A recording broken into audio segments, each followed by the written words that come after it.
Empathy is something that you have to build as an investor, and while it is a human trait that we're born with, it's also something that can be amplified by practice, and it's something that we unfortunately lose as we become in positions of power.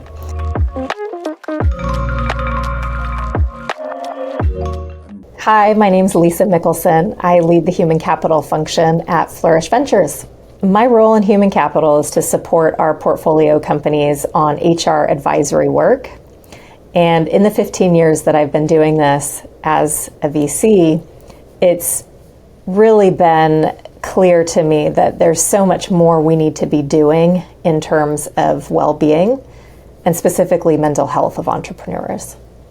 So my role has evolved to one where I spend a lot of my time advocating on behalf of entrepreneurs for a fair system within the VC world and a changing culture that is not glorifying hustle, but is glorifying strength and long term.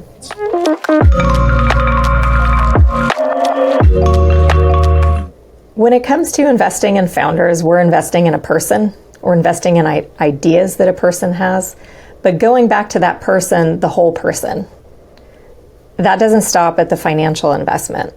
So we know that the entrepreneurial journey is tough.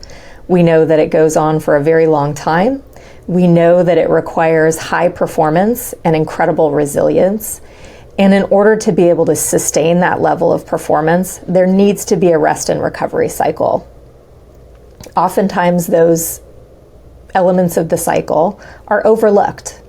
And the mental health, the emotional health, the physical health, those are all important aspects of human flourishing and humans being more effective and more complete and building great companies.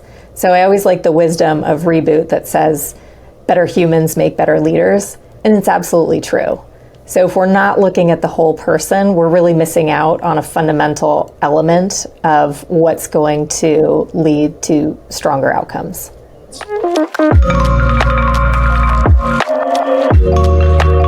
Founders oftentimes feel lonely.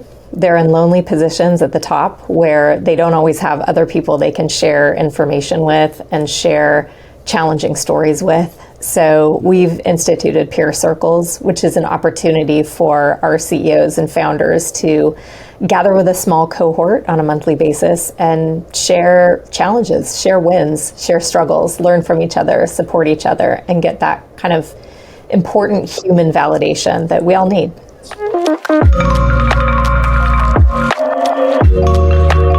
So we don't see performance and well-being as being mutually exclusive.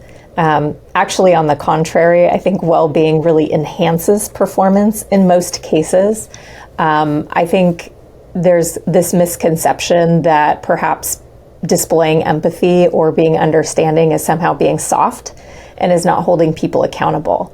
I think we're very clear about compassionate accountability principles, which is still holding true to what the expectations are, what the fiduciary responsibilities are, but also just being a solid partner, being a trusted person who is supportive of what's happening in the business. So I don't see that there is a trade-off.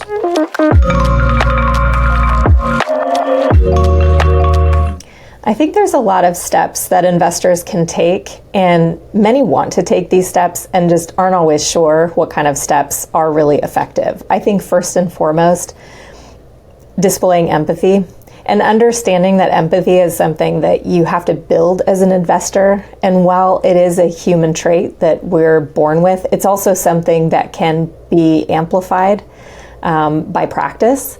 And it's something that we unfortunately lose as we become in positions of power. And there is a power imbalance between the funder and the founder. And if we don't realize that imbalance, we might be unknowingly not showing up in a way that's sort of mitigating that challenge with our portfolio companies. So I think empathy training is highly critical and highly valuable. I would also say, in terms of reducing stigma, it's talking about the challenges that one could expect and normalizing them. We have somehow, as a culture, normalized this startup intensity, like it's okay to be sleeping under your desk and spending 24 hours at the office and letting relationships dissolve. And those just aren't healthy ways to build a sustainable company and to be an entrepreneur who's going to take things to the distance.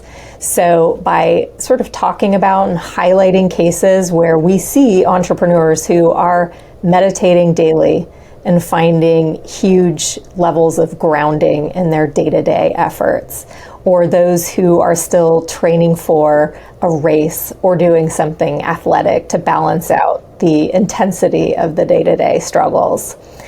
Amplifying and showcasing those stories of what healthy entrepreneurship looks like is a much better way to start to reduce the stigma and making people feel that they're frankly not successful if they don't beat themselves into the ground.